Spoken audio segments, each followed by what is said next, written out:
Hello，大家好，我係問天。今集會同大家分享三世星彩嘅組隊。隊伍由張角、星彩同埋滿寵組成。技能張角文武時別配點全智力，星彩魅惑三世配點全統率，滿寵陷陣因利或者輔側配點全智力。如果想共存太尉嘅話，可以改成星彩萬軍三世確超陷陣因利。由於我冇萬軍嘅關係，所以我淨係用咗滿寵嘅版本做測試。張角配文武嘅原因係呢一隊打法師隊嘅時候，張角智力唔夠，加上對方好大機會配上奪魂同埋竭力呢一類技能，令到智力差距更大。張角就算有太平都好難打出傷害，所以就改配咗文武疊加智力，咁樣就可以同麒麟弓共存，亦都冇降低到隊伍嘅輸出。至於滿寵配因利或者輔側用落都差唔多，不過就會影響咗克制到唔同嘅隊伍。用因利打有必中嘅望紅槍同埋吳騎就會差啲，而用輔側打吳騎或者望紅槍就比較有利。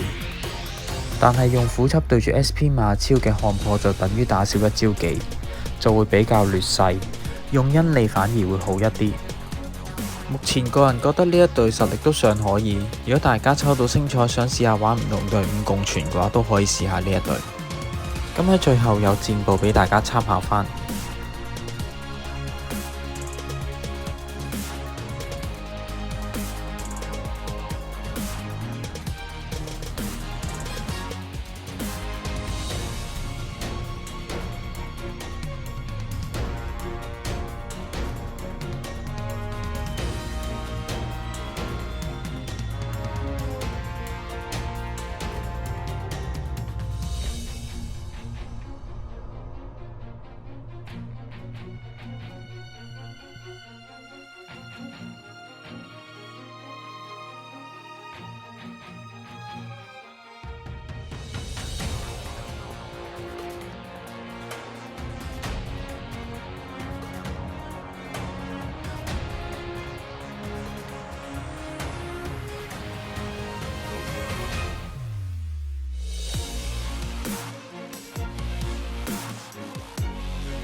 咁今集暫時分享到呢一度，多謝大家支持，下集見。